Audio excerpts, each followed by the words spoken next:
So why does choosing external validation destroy your inner peace? You know, you might be able to make an argument that when we do these YouTube videos, we're seeking out external validation.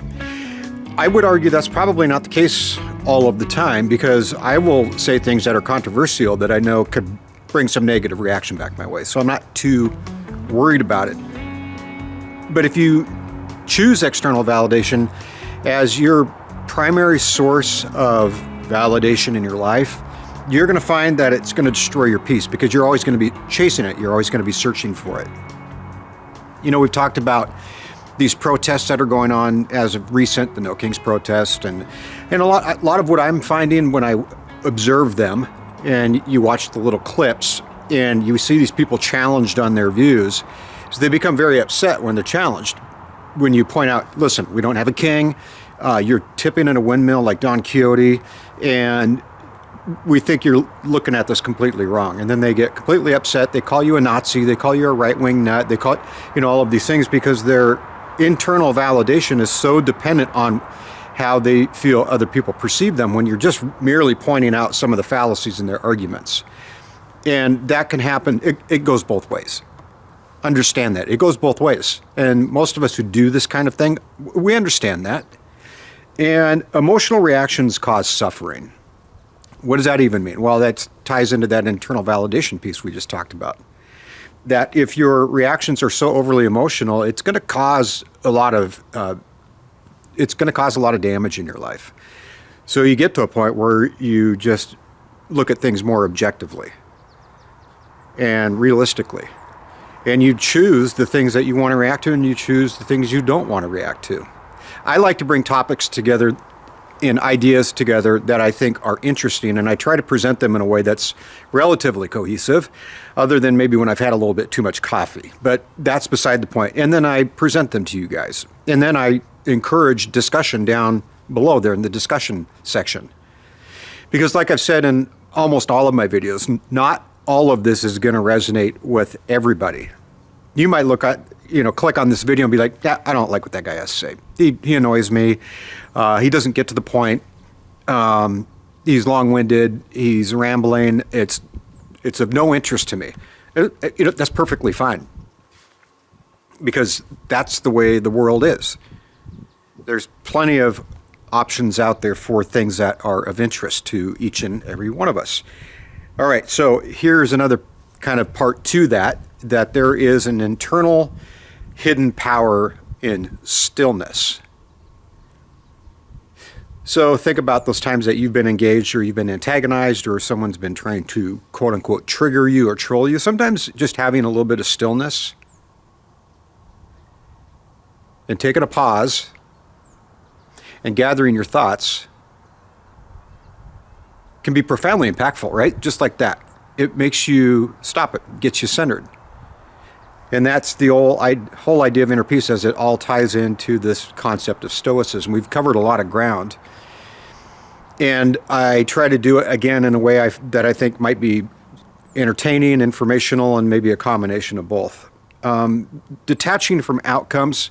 Once I get done with this and I, and I edit it, I'll launch it and I'll watch the traffic. I'll see how well it performs, compared to other videos. And maybe I'll do a little short video to draw traffic, but that's about as far as I go with it, because I've got other things that I want to do downstream from this. Either take you guys on adventures, go do some motorcycle riding, especially on these nicer days. It's fun to get up in these woods and share it with you guys, people that are probably from other parts of the country or maybe other parts of the world, and you want to know a little bit about the Pacific Northwest and what it looks like and what it has to offer. I can share maybe just a little sliver of that with you guys. So I'm not getting too hung up in the outcomes of these videos, other than to kind of see what the trends are. And we do that on these types of things. I mean, I'm coming back to this channel from having been away from it for a while, and I only have 37 subscribers compared to what I had before. So I'm watching to see where things are trending, but that's merely just from the standpoint of, where does my main engagement lie? And I know that these types of videos where I get up and talk about stuff, people typically enjoy them and will stick around and watch them. Generally speaking, if I compress them and go no more than 5 minutes. That was my typical trend before. So we'll work on that. I know this one's going to run longer because this is a topic and a subject that requires a lot of, really unpacking and introspection and observation and analysis. It's not just something for me to get up and say, well, now we're going to talk about inner peace. How's your inner peace? My inner peace is great. And then it doesn't work that way because this thing's fluid, it's dynamic. So detach from the outcomes. And silence as a strength, not a weakness. Again, it don't have to be talking all of the time about everything that we see and perceive. Sometimes just being silent on something and observing and analyzing is good enough. And that, again, applies to that inner stillness and that stoicism that we work on. And external chaos does not mean internal chaos. Okay, so you guys know this. I talk about military experience, and when you get into the military, what's the first thing they do? Well, they throw a ton of chaos at you because they're teaching you to deal with that external chaos and not letting it rattle you.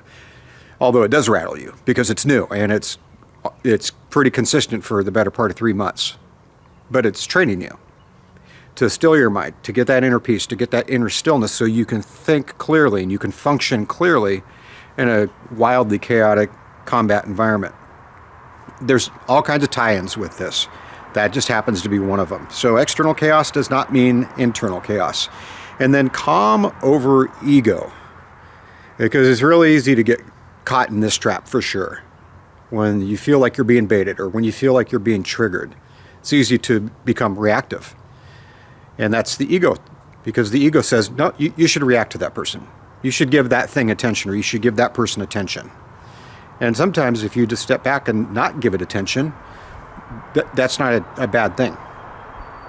Especially when you're having these discussions online with people you don't even know. Like I said in the last video, we don't know each other. Aside from a few of my friends and acquaintances that do come to this channel and watch this stuff. But for the most part, we're strangers to each other. And again, not all of this is going to resonate with everybody, and I don't expect it to. But if you enjoy this, I'm glad you're sticking around, and if you want to share this and subscribe, please do so. We'll do some more.